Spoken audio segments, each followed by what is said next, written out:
Welcome back, deep divers.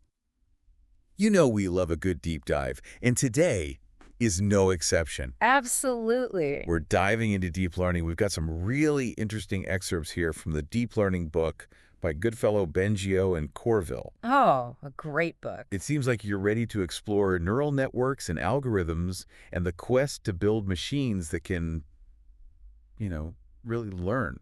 It's an exciting field, no doubt. I mean, imagine machines that can actually mimic how the human brain processes information. Yeah. Like, they could recognize patterns Right. and even make decisions. Okay, now that sounds pretty amazing in theory, Yeah. but how does it actually work? Right. I'm seeing this word representation highlighted a lot in these excerpts. Yeah, you're definitely picking up what the authors are putting down. Representation is key. It's fundamental to deep learning.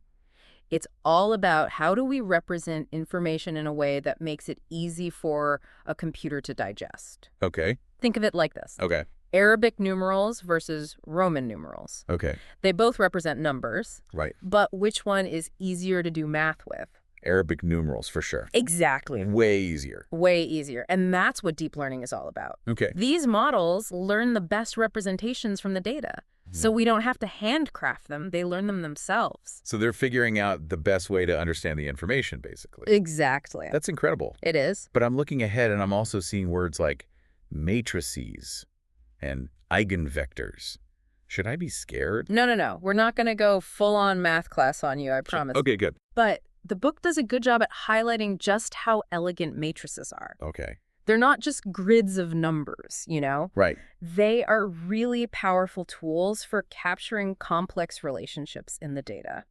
So are we essentially saying that deep learning is about getting computers to crack the code of how things are related? That's a great way to put it. Okay. And one fascinating example they use is something called eigendecomposition. Okay. You're basically decomposing a matrix into these core components, and it reveals these hidden properties that were not obvious before. Like it's finding the secret ingredients. Exactly. It's like factoring a number into its primes. Okay. You're finding the fundamental building blocks. Gotcha. Okay, so I'm starting to see how this all works, but let's get practical for a moment. Yeah. How do we train these deep learning models? Is there like an AI boot camp?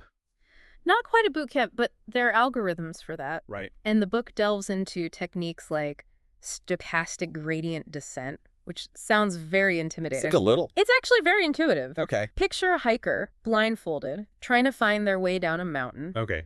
The only information they have is the slope of the ground beneath their feet. That's the gradient. Okay. And they take small steps in the direction that feels like it's going downhill. So they're slowly figuring out which way to go, even though they can't see. Precisely. Okay. And just like a hiker needs good shoes, deep learning algorithms need careful optimization. Makes sense. So the book talks about momentum, which is essentially giving our hiker a little push to help them get over small bumps and avoid getting stuck. Smart. So it's all about making sure they keep moving in the right direction. Exactly. Now, we always hear about how these neural networks are inspired by the human brain. Yeah. Is that just hype, or is there something to that? There is definitely truth to that. Deep learning models are built from these interconnected nodes, Okay. and they process and transmit information just like the neurons in your brain. Wow. So we're essentially trying to recreate the magic of the brain in a computer. In a way, yeah. That's pretty wild. But we're still a ways away from, like, true artificial intelligence, right? That's a question that keeps a lot of people up at night. Rightfully so. One thing the authors do mention is that while a single layer network can theoretically represent any function, it might be incredibly inefficient. So it can do it, it'll just take forever. Kind of, yeah. Okay. It's like, you could walk from here to, very far away, Yeah. but it would be much faster to fly. So it's about working smarter, not harder. Exactly. Deeper networks, they can learn more intricate patterns with fewer overall units, so they're more efficient. So more layers, more power. You got it. Gotcha. They actually compare it to like solving a checkerboard problem. You could brute force it, you Yeah. know, or you could look at it and go, oh, it's a repeating pattern and use that to your advantage. Elegance over brute force. Exactly. I like it. Now I'm seeing something else here called the manifold hypothesis. Yeah. What in the world is that all about? Oh, this is a mind-blowing idea. Okay. Essentially, it says that real-world data, like the stuff we see and hear, images, text. It's not just randomly scattered. It actually lies on these specific manifolds in this high-dimensional space. Manifolds, like shapes. Yeah, exactly. Geometric shapes. Okay. Think of it like a crumpled up piece of paper. Okay. That's a 2D manifold, but it exists in our 3D world. So deep learning is essentially trying to figure out the shape of the data. You got it. Yeah. It's finding the hidden structure within the data. Okay, that's getting pretty deep. It is, and we're just getting started. Even for the deep dive. Exactly. What's really fascinating is the idea that we can train these models without explicitly telling them what to look for. Wait, so they're like figuring it out on their own? They are. They're like little AI detectives, uncovering hidden patterns and connections that we humans might completely miss. Wow. That's incredible. It really is. And that's what makes this field so revolutionary. It has the potential to uncover insights that would have otherwise remained hidden. This is definitely giving me a lot to think about. As it should. And for our listeners who want to go even deeper, the authors make a point of highlighting something called the no free lunch theorem. It seems like even in deep learning, there's no magic solution for everything. That's right. There's no one-size-fits-all algorithm. Okay. The best approach always depends on the specific problem that you're trying to solve. So you got to find the right tool for the job. Exactly. It's about understanding the principles, experimenting, and finding the best fit for your specific needs. It's not just memorizing algorithms, you know? Right, right. It's more like being a problem-solving chef than just following a recipe book. Exactly. And the best chefs, they experiment, they adapt. They get creative. They get creative. They find the perfect blend of techniques for each culinary challenge. I like that analogy. Yeah. Now, speaking of challenges, the book goes into this whole process of actually building a machine learning algorithm. Yeah. And it's clearly more than just letting the computer run wild with a bunch of data, right? Yeah, absolutely. There's an art to it. It's not just unleashing the algorithm. There's a real art to it. Okay. The book breaks it down really well, actually. Okay, good. Into this series of steps. Okay. And the first, and arguably most important, is being very clear about what you want your model to actually do. Okay. Makes sense. You know, what's its job? Right.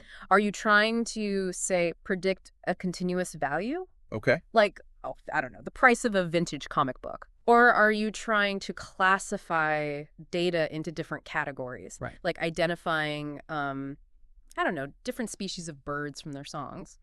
So step one, figure out what you're trying to achieve, Yeah. what you want the model to actually do. Exactly. Define that task. And then once you know what you're aiming for, it's about selecting the right model for the job. Okay. The book talks about different types of supervised learning algorithms, things like linear regression, Right. logistic regression. These might ring a bell from a statistics class, maybe. Now that you mention it, yeah, they sound vaguely familiar. Yeah, yeah. But deep learning wouldn't be like all the rage if it were just rehashing old statistical methods, right? You're absolutely right. Deep learning goes beyond that Okay. because it can handle these nonlinear relationships, Yeah. which traditional methods, they often struggle with that. Gotcha. Think about it this way. Okay. Linear models are kind of like if you've got this cloud of data points, Well, yeah. you're just drawing a straight line through them. Right. Sometimes that works great, but often the real relationship is curvier. It's more nuanced than that. Exactly. More complex. Okay. So it's like upgrading from, I don't know, a basic ruler to like a fancy multidimensional spline tool in your design software. That's a fantastic analogy. Yeah. And choosing the right model, it's kind of like which spline is going to best fit the contours of your data. Okay, I like that. Do you have smooth curves or do you have sharp corners? Right. Deep learning gives you that flexibility to capture all those nuances. Now, the book also mentions that these models can sometimes get a little too excited about the training data, Right. and it leads to something called overfitting. Oh, yeah. Overfitting. That's a classic. What is that? Imagine you're teaching a child to recognize trees, Okay. and you're showing them all these pictures Oh, yeah. of these towering oaks and these graceful willows, Right. and they start to associate tree with those specific features, I've- but then they see, like, a bonsai tree, and they're Yeah. like, what is that? It breaks their brain. Totally. They've overfit to the initial examples. They haven't really grasped the underlying concept of tree. So they can't generalize to a new type of tree. Exactly. Okay, so how do we prevent that from happening with these models? That's where regularization comes in. It's like we're adding these guardrails Okay. to the learning process. to prevent the model from becoming too obsessed with the training data Okay. and to encourage it to focus on the core features. So in our tree example, it's like making sure the kid understands that trees have roots and a trunk and branches, Exactly. not just what these specific trees look like. Precisely. Yeah.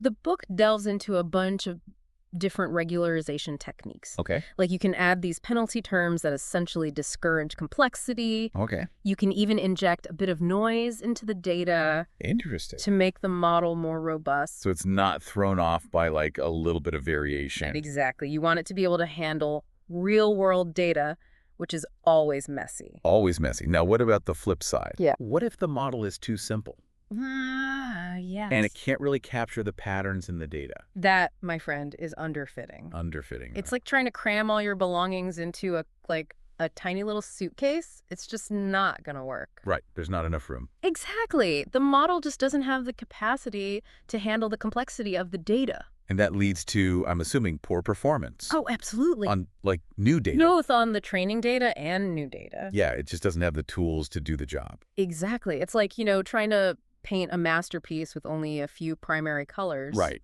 You might get the general idea, Yeah. but the details are going to be lost. So finding that right balance is crucial. Absolutely. It's this iterative dance Okay. back and forth. So you're constantly tweaking it and trying to find that sweet spot. Exactly. You experiment, you analyze, you refine until you find that perfect harmony. Okay. Now, earlier we talked about stochastic gradient descent, and we used that analogy of the blindfolded hiker going down the mountain. Yeah.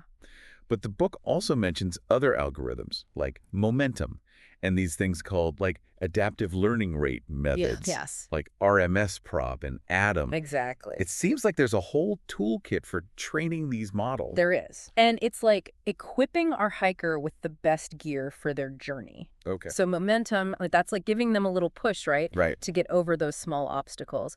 But what about those adaptive learning rate methods? Yeah. They're like giving our hiker a pair of high-tech hiking boots that automatically adjust their grip based on the terrain. So they can move more efficiently. Exactly. Terrific. Providing stability and speeding up their progress. That's cool. So these optimization algorithms are they're all about making sure our hiker, or our model in this case, has the best chance of success. Exactly. Okay. And choosing the right algorithm can make a huge difference. Makes sense. Between a smooth and efficient training process and one that's, slow and clunky. Now, there's this other thing that I thought was interesting. It's called the no free lunch theorem.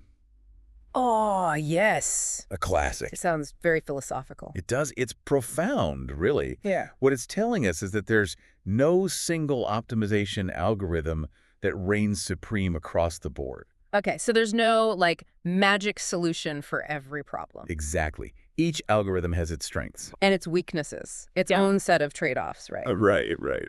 So the trick is finding the best fit for your particular problem. So it's like with anything else, you need the right tool for the job. Exactly. The no free lunch theorem, it's a good reminder that there's no magic bullet. Right. No one-size-fits-all solution. It's about understanding the tools, Okay. experimenting, Right. and finding that perfect match. And when it comes to tools, the book also talks about some of the practical challenges of actually working with these models, especially when you have these huge data sets, Oh, yeah, it's a good point. like massive amounts of It data. could be overwhelming. It's like trying to drink from a fire hose. Exactly. How do you even begin to manage all that? Well, one powerful approach is something called distributed computing, where you essentially divide the data and the workload across multiple machines. So you're splitting it up and tackling it from different angles. Exactly. It's Okay. like having a team of hikers, each tackling a different section of the mountain simultaneously. So it's all about teamwork. Exactly. Divide and conquer. Now, are there tools that make that easier to do? Oh, absolutely.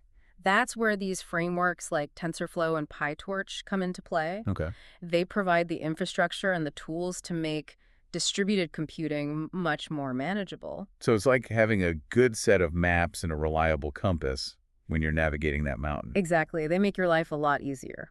Now, what if you're working with a limited data set? Right, because not everyone has access to, mountains of data. That's true. It's a common challenge. But there are techniques that can help us make the most of the data that we do have. Okay, good. One approach is something called data augmentation. Data augmentation. Oh, where you artificially increase the size of your data set Okay. by creating variations of your existing examples. So you're basically making the data you have work harder for you. Exactly. Okay, I like it. So for images, would you maybe like rotate them or flip them Exactly. or change the colors a bit? Precisely. You can also adjust the